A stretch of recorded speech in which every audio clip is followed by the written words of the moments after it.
할렐루야. 요즘 새벽 기도를 통해 많은 걸 묵상하게 됩니다. 주께서 왜 새벽 기도를 하라고 하신지 점점 알게 되네요. 주께서 자꾸 물어보십니다. 새벽 기도 즐겁니다? 새벽 기도를 생각하면 기쁘니? 새벽에 교회 가는 게 가슴 설레이니? 그러면서 말하십니다. 즐겁거나 기쁘지 않으면 하지 말아라. 주님 또 왜 이러십니까? 나 즐겁고 기쁘다니깐요. 적어도 아직까지는요. 그렇습니다. 굉장히 즐겁습니다. 새벽에 일어나 교회 가는 것도 즐겁고 못 일어나 못 가는 것도 즐겁습니다. 왜냐? 주께서 주관하시는 일이니깐요. 자기 전에 가슴에 손을 얹고 기도하며 곰곰이 생각해봅니다.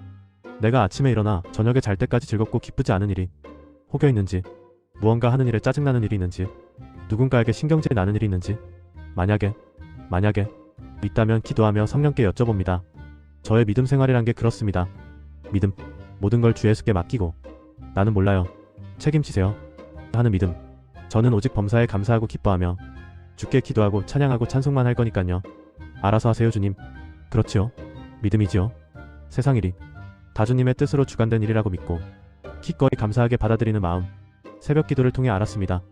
주님께서 택하여 주신 믿음 생활이란 건 가정에서 생긴 일이건 직장에서 생긴 일이건 교회 활동에서 생긴 일이건 간에 모두 즐겁고 기뻐하며 해야 된다는 것을, 티끌만큼의 불만 걱정이 있어서는 안 된다는 걸, 만일 그렇지 못하다면 주님께서 슬퍼하실 거예요. 그래서 저의 새벽 기도는 부담되거나 스트레스 받을 정도로 힘들면 곧바로 그만둘 생각입니다. 목표 어린아이가 되는 것, 즉 한없이 기뻐하는 것. 9월 20호 할렐루야. 요번 주에는 좀 특이한 현상이 일어나네요. 보통은 새벽 기도 때 성령이 가장 충만하였는데 요즘은 병원에서 하는 기도가 더욱 미쳐버려요. 병원 한가하니 기도를 좀 하는데 일단 병원 문을 닫지요. 감사 기도하다 보면 금방 성령이 흘러넘쳐 주체를 못하게 됩니까? 그리고는 엄청 큰 소리로 외치게 됩니다. 주여. 그리고는 몸을 탁탁탁 치게 돼요. 이러다가는 춤을 추게 될 것 같아요. 다윗이 그랬던 것처럼. 그리고는 컥컥. 아이고 목이야. 하지요. 요즘 목이 많이 약해져서 부르짖음보단 덩실덩실 몸으로 때워야겠어요. 9월 21월 새벽 기도의 여러가지 행복. 새벽 기도 안 깠습니다.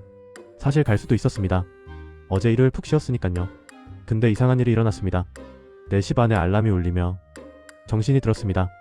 물론 푹 쉬었다 해도 잠을 더 자고 싶은 생각이 들겠지요. 근데 갑자기 주님의 권세 아래 행복해지고 싶다는 생각이 아주 강하게 들었습니다. 아 주여, 여기서 좀 더 자면 너무 행복할 것 같습니다. 주님, 저의 행복을 허락하여 주옵소서.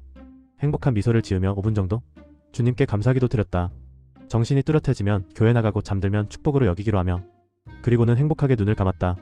아침에 눈을 뜨며 행복에 겨워 한참 단잠을 만끽했습니다. 아침에 밥 먹으며 이 얘기를 했더니 이한 엄마는 그러더군요. 사단의 달콤한 유혹이라고. 그런 걸까요? 잘 모르겠습니다.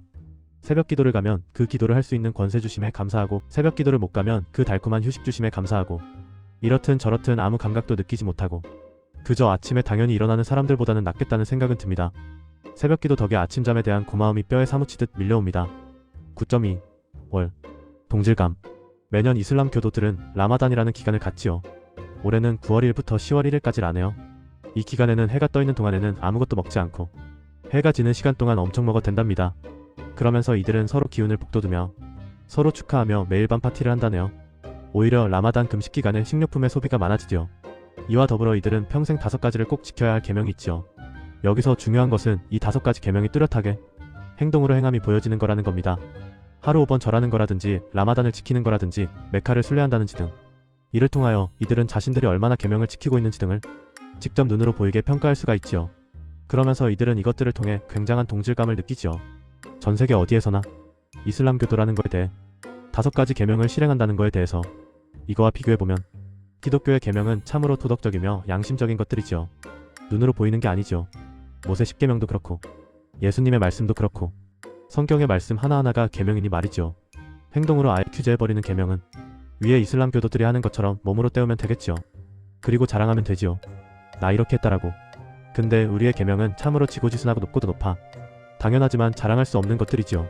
이렇게 떠들 수가 없단 말이지요. 나 우상 만들지 않고 있다. 간음 안 한다. 도적질 안 한다. 등등. 이슬람교에 대해서는 잘은 모르지만 한 가지 부러운 건 그들은 세상 어디를 가나 5가지 계명을 행함으로써 그 자부심과 동질감으로 그 교세를 대단히 확장하고 있다는 겁니다. 불교인이라면 나 불교 믿는데 이번에 천배했어.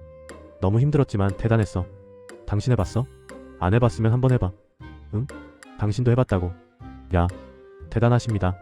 라고 할 것 같고.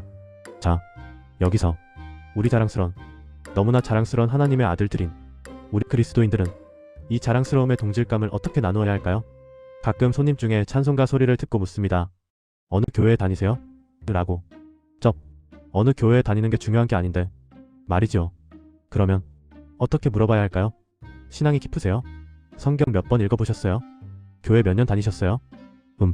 마땅히 떠오르는 말이 없어요.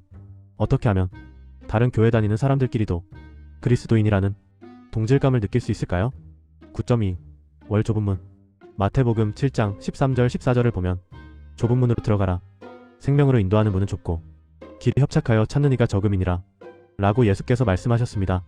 예수께서 죄사함을 주시기 전에는 좁은 문이었는데 이후로 넓은 문으로 되었을까요? 아니면 지금도 좁은 문일까요? 저는 지금도 여전히 좁은 문이라 생각합니다. 예수께서 세상 모든 사람들을 구원하시려 이 땅에 오시고 가셨는데도 말입니다. 이슬람교도가 전 인구의 20%라 합니다. 기독교도인은 10%도 안 될 겁니다. 왜 그럴까요? 그냥 예수만 믿으면 구원을 얻고 천국 간다고 그러는데 제 생각에는 아마도 너무 쉽게 구원을 얻기 때문이 아닐까 하는 생각이. 그냥 아무 조건 없이 믿기만 하면 예수님을 그 십자가 보혈에 의한 죄사함과 구원을 믿습니다 라고 하기만 하면 구원을 얻는다고 하니 세상 사람들이 우습게 여기며 오히려 너무 간단하고 쉬워 받아들이지는 않는지. 9.2 의무와 권리. 신앙심이 깊다는 건 뭘 말하는 걸까요? 최근 기도하며 이런 생각을 많이 해봅니다.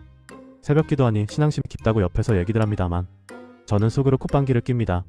겉으로 보이는 외식 행동 가지고 절대 그렇게 평가 못하는 거지요. 조용히 다락방에서 신실한 기도를 드리는 거가 더 나을 수가 있으니깐요. 일단 이렇게는 생각해봅니다. 그리스도인으로서 의무와 권리를 행사하고 있는가 하는. 우리가 일상적으로 이런 말 많이 하잖아요. 의무는 첫째, 하나님을 잘 섬기고 있는가. 둘째, 내 이웃을 너보다 더 사랑하는가. 권리는 기쁨과 행복으로 살아가는가. 죄사함과 천국의 영생은 자연스럽게 따라오는 것이라서 패스. 이러한 명제를 앞에 두고 묵상을 해봅니다. 많은 의미들이 담겨있기에 믿음이 깊어진다는 거, 성령과 자신만이 알 수 있기에. 9.2 월 종일 예배 시작. 성령의 삶 능력의 상.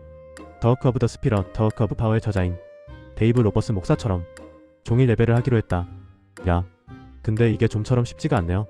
집중해서 1시간 기도하기도 쉽지가 않아요. 조용한 병원서 혼자 하는 기도. 물론 몇십 분이야 가볍게 하지만서도 오늘 겨우 다 합쳐봐야 2시간 했을라나? 뭔가 새로운 방법을 생각해봐야겠다.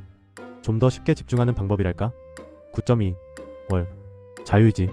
새벽 기도를 다니며 주님과 많은 교제를 통해 느낀 건 자유의지라는 게 인간에게 부여되매 이게 참 인간을 힘들게 한다라는 것입니다. 아담과 하와가 선악과를 따먹은 것도 그 자유의지 때문이지요. 자유의지는 인간의 나약함을 적나라하게 드러내는 하나님의 계략이지 않을까 하는 생각이 드는데 말이지요. 자유의지가 있어 자꾸 하나님은 인간들을 시험하시는 것 같아요. 너 새벽에 교회 갈래? 말래? 너 거짓말할래? 말래? 너 재물을 탐할래? 말래? 등등. 한편으론 이 자유의지가 없으면 더 이상 인간이 아닌 로봇이라는 생각이 들지만 더 한편으로는 이 자유의지를 없애야만 비로소 참 자유를 얻는다는 생각이